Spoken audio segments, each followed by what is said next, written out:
Hello, very good morning to you from Birmingham. We're at the National Indoor Arena where thousands of striking public sector staff are going to be here this lunchtime for a huge rally. They're marching this morning through the streets of Birmingham, and that march will culminate here. It's all part of a day of action. 2 million public sector workers striking in what is the biggest strike in this country since the 1970s, the biggest strike in a generation over the government's proposed pension changes. Well, let's just look at some of the impact that the strikes have had so far today already. In schools, well, it's a day without lessons for many of the school children across the United Kingdom. In England, we're hearing that something like 60% of schools are closed. In Scotland, there's figures still coming in, but we're expecting many school closures in Scotland too. In the hospitals around the country, staff are walking out for the first time in 20 years. Thousands of non-emergency operations and hospital appointments have been cancelled. In the airports, Gatwick Airport, well, it's reported to be relatively minimal disruption so far. There are contingency plans to deal with the delays. Civil servants have stepped in for striking immigration staff. And finally, in local authorities, there is disruption to many council services, including libraries, refuse collections, driving tests. Well, let's get a roundup of the latest developments around the country. Tamsin Smith has this report. Making themselves heard in the heart of Westminster. This is what the biggest public service strike since the 1970s looks like. It started at midnight. There were cheers and applause as staff at Bristol Royal Infirmary walked out. These members of Unison joining colleagues around the country. Teachers, council workers and border officials are also taking part in this day of action. At Heathrow Airport, immigration controls are at 2/3 of normal staffing levels, but so far disruption has been minimal. The government and unions say they're maintaining emergency cover, but NHS patients could find routine operations are postponed. Nearly 3,000 schools are open today in England, more than expected, but with over 21,000 closed, today is a childcare challenge for millions of parents. Speaking on Breakfast earlier, the Chancellor denied the government was being confrontational. No, I'm not picking a fight with anyone. I'm trying to deal with this country's debts that were racked up in the good years, and unfortunately now we're in the difficult years, we're having to pay them off. There'll be demonstrations around the country and a national rally in Birmingham. Union leaders say they weren't being taken seriously until they threatened to go on strike. We're not going to solve our problems in our economy by hammering down the living standards of 6 million public service workers.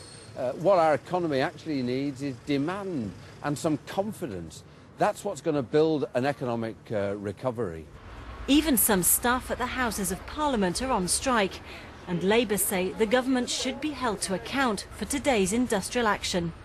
I'm not going to condemn the dinner ladies, nurses, teachers who've made the decision to go on strike today, because they feel they've been put in an impossible position by a government that has refused to negotiate properly, that has imposed a 3% tax rise on some of the lowest paid workers in the country, and has just been ramping up the rhetoric. But the government insists they're offering a fair deal on pensions. Negotiations with some unions will resume tomorrow. But who gets the blame for today's disruption could be critical to the outcome of this dispute. Tamsin Smith, BBC News. Off on a march. Fiona, over to you. That's right, yes, they're getting ready to set off, which is why it's getting quite noisy here at the moment. Of course, they're checking that their whistles and their horns are working. In this part of the car park, we're outside Gateshead Civic Centre. We've got mainly Unison members here. You can see we've got a few cheeky banners of their own here. We've also got members from the GMB and teaching unions as well. But of course, it's not just people here who are directly affected by the pension proposals. There are people here who are coming out in support of them as well, including people from the Fire Brigades Union. Let's speak now to Pete Wilcox. How many of your members from the FBU are here? Yeah, we've got in excess of 200 firefighters and emergency control staff here today in support of this day of action. And of course, people working in the fire and rescue service are affected by the pensions issue because our pension schemes are under attack from the government, so that firefighters and emergency fire control staff will have to work longer and pay more for the privilege of getting less at the end when they retire. And of course, what that will then lead to is people living in abject poverty in their retirement, and that cannot be acceptable in this modern day and age. Quite strong words. So your members haven't been balloted yet, will they be? No, we've not been balloted yet. We are still in negotiations with government ministers and the Treasury. And of course we hope that them negotiations will be fruitful at the end of the day and we're able to have a negotiated settlement to this that is acceptable to our members. But if that isn't the case, then my members have informed me that they are angry about these proposals and they are willing to take industrial action if it becomes necessary. And of course, yeah, that is the very last step that any firefighter and emergency worker or any worker really wants to take in withdrawing their labour. So you've just touched on something there. You said negotiations are still ongoing, and that's why a lot of people we've spoken to today have said that they're angry about these strikes because still discussions are underway. Why is everybody out on strike today? Well, the negotiations are still ongoing in some areas. I mean, we've gone into trade-specific, industry-specific negotiations. So the negotiations are still ongoing with the Fire and Rescue Service pensions and the union relating to the Fire and Rescue Service. And like I said, we've turned around and said that we are going to participate in those negotiations until the very last moment, until we are made aware that those negotiations aren't being proven fruitful. And then, and only then, will we in the Fire and Rescue Service and the Fire Brigades Union consider taking industrial action and removing our labour. Now, the unions here today, the workers here today, have turned around and are taking this industrial action because their negotiations aren't proving fruitful and the government aren't necessarily moving that much. And it was only when they undertook the ballot that the government started to make some form of concession. Well, I have to say those concessions, aren't very clear at the moment. The detail isn't on the table, and that's why workers are still concerned at the government's proposals. But still, they're saying they're doing the best they can under the circumstances. We're in the middle of a huge economic crisis. People are living longer. Something has to give. Absolutely, but the government are taking a short-sighted view of these issues because in 20 or 30 years, when people are living in abject poverty, then the government are going to have to keep people securely and safely and to a level that is acceptable in a modern age. With these proposals, these ideological proposals, that certainly will not be the case. Pete Wilcox from the FBU, thank you very much for speaking to us here today. Very briefly, let me just show you that all the union members here are going to be walking out from these main gates, going out onto that main road. As you can see, the police have already started to marshal that area and make sure they get through to Newcastle without causing too much disruption to traffic. Of course, passengers already affected today by the Tyne and Wear Metro staff also going on strike. Back to you, Ben. Fiona, thank you very much indeed. Well, real anger here in Birmingham, not only over the government's proposed pension changes, but also the announcement yesterday that public sector pay is going to be capped. That was Chancellor George Osborne's announcement in the autumn statement yesterday. Well, let's talk to three public sector workers who are here with me in the Birmingham NIA. Lee Charlton, who's a convener with Unite, Eleanor Smith, who's a nurse at the Birmingham Women's Hospital here in Birmingham, and Steve Thompson, also from Unite, from the West Midlands Ambulance Service. Lee Charlton, first of all, you work in Birmingham City Centre, Birmingham City. What kind of impact is the industrial action today having? At least 95% of the vehicles that normally go out haven't gone out at all today. We've had a really good turnout on the gates because the lads are really, really frustrated with the way this government is treating us. George Osborne, the Chancellor, was on this morning, just saying that the pension offer was very generous. No, not at all. I will have to pay an extra £472.70 a year on top of the £1,000 I already pay. Some people will say, why strike when there are still talks going on? I think there are even talks scheduled for later this week.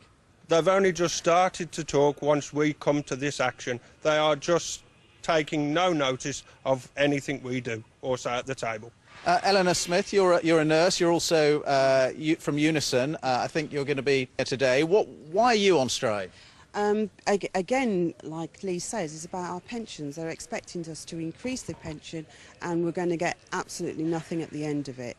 In the Health Service, the pension's already been sorted about 2008, and we also had a pensions choice. They looked at the pension to see whether it was affordable, and it is affordable. We're actually paying into this pension, and our retirees at the moment are receiving the payment, so it's a deferred payment.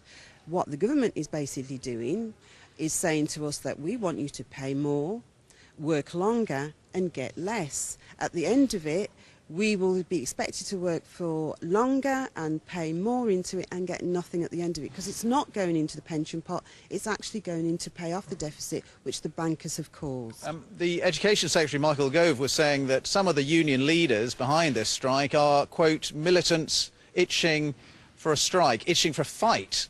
What do you say to that? I say, listen, I am a president of Unison, the national union. I'm a woman. I am not militant. We gave a mandate for Dave to negotiate. He went out, our General Secretary, he went out to try and negotiate. The government wasn't listening. He came back to us, and as a lay member-led organisation, we took that decision to go on strike. We balloted our members, and our members said yes, we would want to take strike action. That is the way to do it. As a woman, and I tell you this now, I am not militant. I'm a nurse. I don't even know what militant is. He's obviously thinking about the past, and he's not looking to see that we've got over 1 million women, and women are the ones that are driving this, and women are the ones that have been affected by these pension changes. And as a nurse, how difficult is it for you to walk out on your job on a day like this? It was absolutely heart-wrenching. I tell you, it wasn't a decision that I took lightly. Even though I was a leader of Unison, it was something that I didn't want to do. In my 30 years of nursing, I never wanted to have to make that decision, but I had no choice. The government is only pretending to start to listen now. He wasn't listening before. Steve Thompson from Unite, you're a paramedic, I think, Unite representative with the West Midlands Ambulance Service. How hard is it for you to go on strike on a day like this? Very difficult, because we're out there for the public. I'd like to point out that most of the members today are actually responding to Treble 9 calls, and the outpatient service are dealing with critical patients such as oncology patients, renal dialysis patients. So we are providing a service, albeit a work to rule. But I would like to point out that we are responding, we are there for the public in life-threatening situations. The government will say these pension changes, they're just inevitable. This is a time of austerity, the country's finances have to be sorted out, people are living longer. Yeah, I mean, at the moment we're looking at going from a final salary package to career average, which is going to devalue our pensions. We're looking at going from RPI to CPI, which is devaluing our pensions. We've had a 2-year pay freeze, which is also by default devalued our pensions, and as my colleague here says, we are now being asked to pay more in to get the same or less out. I think my pension is going to increase by about £17,000 in the days that I've got left that I'm going to have to pay in, that I will see nothing of. Eleanor Smith, last word to you. If this goes on and the negotiations don't bear fruit, are you prepared to strike again? That has to be something that we take back to our members. It's our members that, as I said, we're member-led, and it will have to be their choice. And your message to the government today? You listen to us. All right, well, all three of you, thank you very much. That's Eleanor Smith, Steve Thompson and Lee Charlton. Many thanks indeed. There has not been a strike on this scale for over 30 years. Across the country, council staff, teachers, librarians and health workers are among those who have joined the walkout, like the thousands of public sector workers here in Birmingham, angry at what they see as an attack on their pensions. Unions claim 2 million workers could take part, and this is part of the picture so far. Of the 20,000 schools in England, the Department of Education estimates that more than 17,000 are closed, and there are very few schools open in Northern Ireland, Scotland and Wales. One union that represents more than 2/3 of border agency staff says 90% of its members have joined the strike. And the government estimates that around 400,000 health workers in England have joined the walkout. 60,000 non-urgent operations and appointments have been cancelled. I would like to think that this isn't just a one-off day of strikes. I hope, there's more in the future. I'm just sick of the government lies about these gold-plated pensions and being overpaid and underworked, and the government can't dip into our future to pay for their black rolls. The strike started before sunrise. The government says it's made a fair, sustainable offer that won't affect the pensions of workers over 50. But unions say they're being asked to pay more and work longer for less. This is about decent men and women who provide our public services day in, day out. Unsung heroes working in our hospitals, in our local communities, who are being attacked. Their pensions that they've saved for all their working lives being taken away from them. There are pickets around Parliament too, and this dispute now has big risks for both sides. Some voters might blame ministers for not sorting this out sooner, but the unions could test their patience too, particularly if there is more disruption, as some union leaders have warned. Questions to the Prime Minister. In the Commons, the Prime Minister said striking was wrong while talks continue and described the walkout as a damp squib. I think we have made a very reasonable, very fair offer to public sector workers, and that is why the former Labour Pension Secretary says that it is hard to imagine a better deal. I don't want to see any strikes. I don't want to see schools closed. I don't want to see problems at our borders, but this government has to make responsible decisions. Labour's leader Ed Miliband has not said he supports the strike, but unlike him, I'm not going to demonise the dinner lady, the cleaner, the nurse. People who earn in a week what the Chancellor pays for his annual skiing holiday. There are people on both sides of the pension talks who say agreement is close. If so, today's show of strength could be a one-off. If not, this action could be the start of a long struggle. Ben Wright, BBC News, Westminster. Well, the big public sector worker rally here in Birmingham's just ended, actually. They're playing some music. People are streaming out after hearing lots of speeches in defiance, really, of the government's planned pension changes. Let's talk to three of the striking union members who are here with us.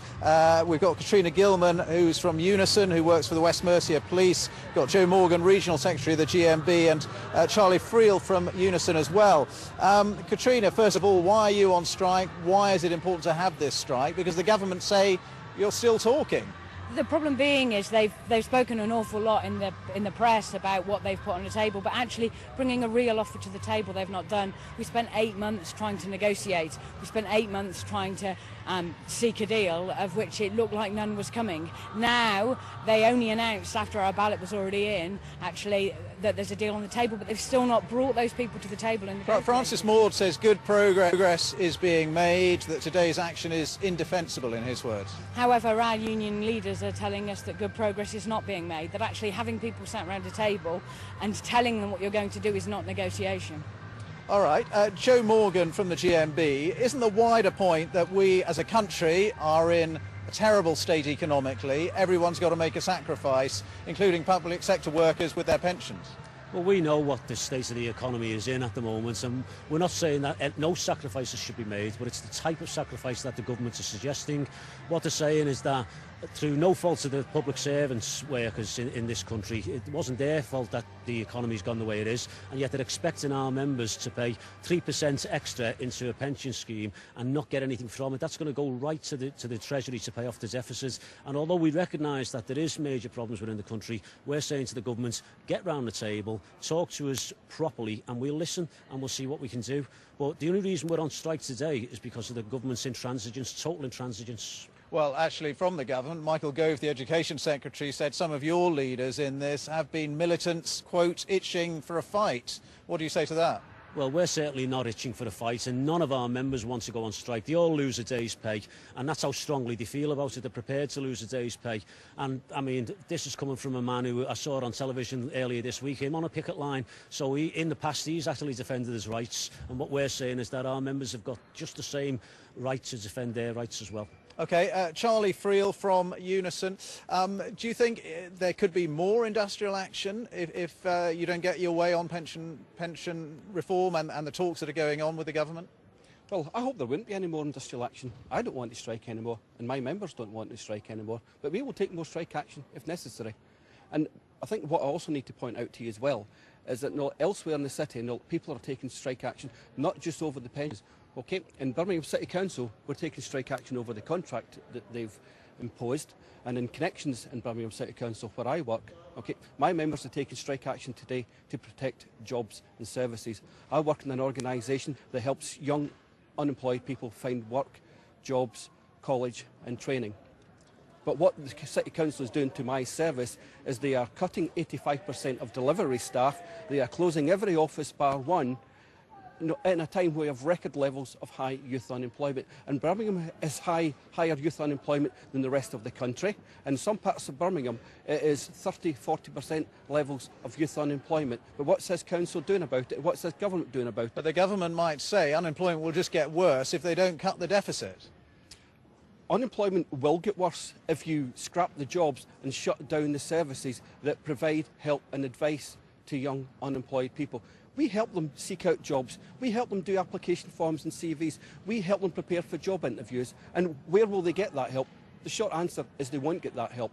And some people peddle, inaccuracies and falsehoods that that sort of help is available at the job centre, and it's not. Job centre staff are not equipped, they're not trained, and they don't have the time to do that sort of work. Isn't today's action pointless, though? I mean, the government aren't going to suddenly change their mind on the need to cut the deficit and therefore, as they see it, to change your pensions. Well, I don't think it's pointless. I don't think it's fruitless.